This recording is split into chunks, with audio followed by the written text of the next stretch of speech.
What's going on, everyone? Talen here with Talen Collect Figures, and we are back with another figure, and this time we have something a little bit different because here we have a Poison Ivy figure by Iron Studios. So this is going to be my first ever figure from Iron Studios. I would just really liked this Poison Ivy from the picture, so decided I wanted to get her, and also the Poison Ivy that I was looking at previously from Kotobukiya.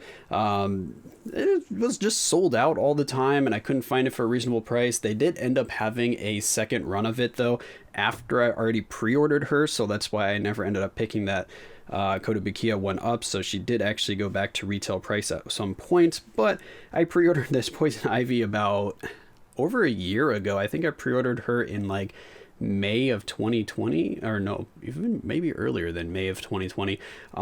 Either way, I have her now. I managed to get her on August, around the end of August of 2021 is when she finally got delivered to my door here. But again, I pre-ordered her a while ago, and I believe the original release date was around May of 2021. So a little bit of delays going on there.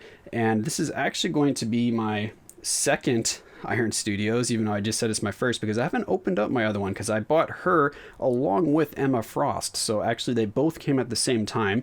I'm just opening up this Poison Ivy first, so the next video should be that Emma Frost unless I put a video in between, so look forward to that. So I will have another unboxing of an Iron Studios figure here, and usually I like to shy away from the 1/10 scale because I don't know, for some reason at 1/10 scale I don't really like the size, I guess, of the figure, or like how the face kind of looks on the 1/10. The face seems a little too small to me, or maybe small because there's not enough detail in the face. But either way, I find the faces on 1/10 scale figures usually pretty like plain, and they don't really do much for me. So I'm hoping this one is going to change that opinion for me, because again, I've never bought anything from them before, and this is going to be my my second figure that is not a Japanese made figure, I guess, because I do have a sideshow figure of the Domino, which I did a video on a while back when I first started the channel. So that's probably the only other non-Japanese company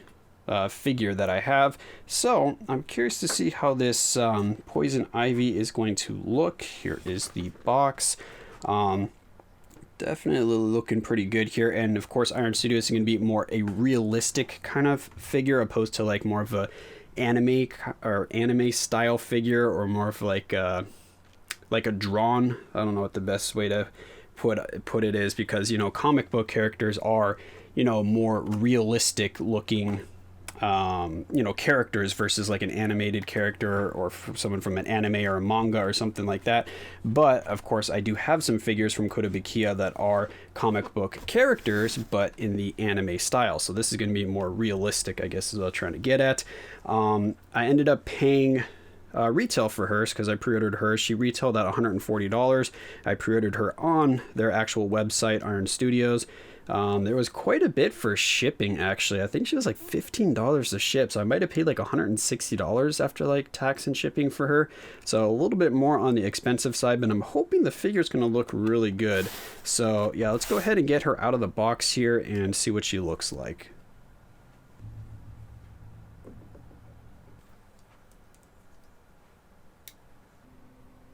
Alright, so we got her out of the box here. So here she is. So you can kind of see the size here next to my hand for the 1/10 scale. Love all the detail that we got going on here. We can see her plants here. Got her ivies growing. Very nice.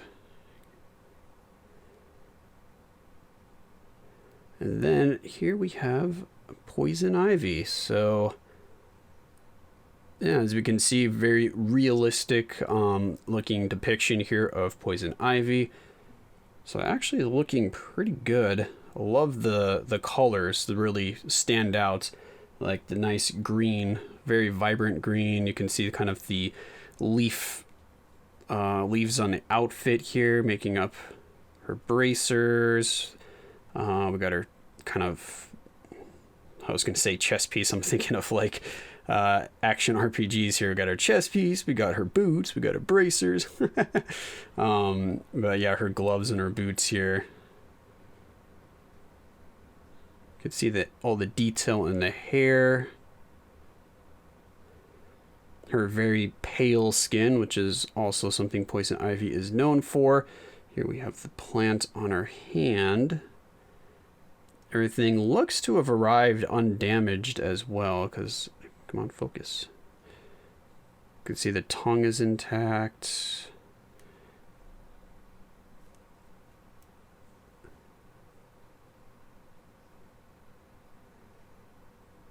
Kind of like a porcelain look to her face here.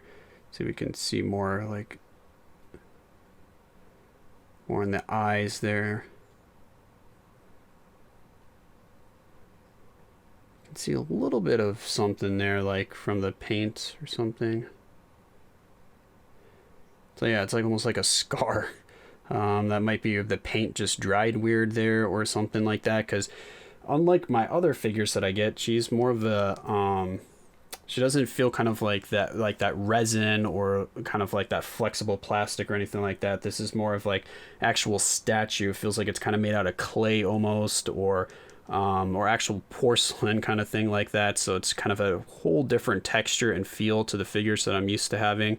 Not that that's a bad thing or anything like that. It's different, and it just feels a lot more fragile because of that. It feels like like this could break off very easily just because it's more, that clay or porcelain feeling versus the resin, where it has a little bit of flex. Oh, this actually has a little bit of flex, a little bit of flex and give to it, where it makes it feel, like a little bit more sturdy, because it'll just flex and then go back into place or something like that. Whereas this, if you have something happen, it's just going to chip and break. But I do like the detail. Again, with the 1/10 scale, I'm always, I don't know, picky about the faces or something like that, and the faces just always look a little awkward to me on 1/10 scale. Again, it's probably just the scale, because I haven't had that issue with like any other scales that I've gotten. 1/8, 1/7, 1/6. All of those, I've been completely happy with how the faces look. But every time on a 1/10, the faces are just like a little awkward to me, and I don't know if it has to be something with the size. I don't know if it would necessarily be the detail, because this one has good detail, but again, I'm getting that kind of the same vibe where I'm not digging the face as much as I thought I was going to. In the actual photos on the website, the face looks a lot better to me, because I'm actually looking at her face on the side here. I have her up on my second monitor. Maybe it's just, on the photos, it's like a lot more shading. Like there's more blush on there. There's more depth to the shadows. Whereas the figure that I actually got here, there's not as much depth. It's like they didn't finish like shadowing the face almost, is kind of the impression that I'm getting from this particular one that I have here, which it might be different for yours, because again, they can be slight variations. It's not like each one is going to be exactly the same 1-to-1. Overall, though, I still do like the figure, or the statue in this case, because I don't know, statue and figure I use a little bit interchangeably, but whenever I think of a statue versus a figure, I think of the material, and this feels kind of like a statue to me in terms of like the materials used versus like a figure that has this kind of resins or plastics maybe used in it. So yeah, overall I am happy with the figure, but like I said, the face still does bother me a little bit, but that's just me. Oh, actually the flower has a little bit of flex. So it's like some parts maybe are actually resin. Like the flowers could be resin, but the base isn't. She isn't. Her hair, her hair definitely isn't. So yeah, I don't know. Let me know if any of you guys have any Iron Studios figures, if you're happy with the quality there. Because there was, of course, other Poison Ivies I was looking at, other Emma Frosts I was looking at, but they were all only like 1/4 scales and 1/3 scales, which is too big. And also the price on the 1/4 and 1/3 scales are insane. They get up to like $1,000 for a single figure, which I'm not really feeling that kind of price point there. I'm much happier with the $140 figure price point.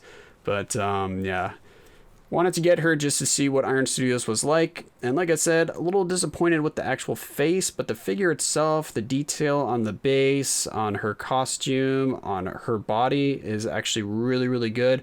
I just like a little bit more shading, I think, on the face, and I would have been a lot happier with this figure, like a little more depth to the maybe the makeup or shadowing on the face.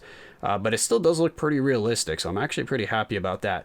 So next video, we're going to see what that Emma Frost looks like and see if I like her more or less than the Poison Ivy here. But anyway, that's going to be it for this video. Hopefully you enjoyed, and of course I will catch you in the next one.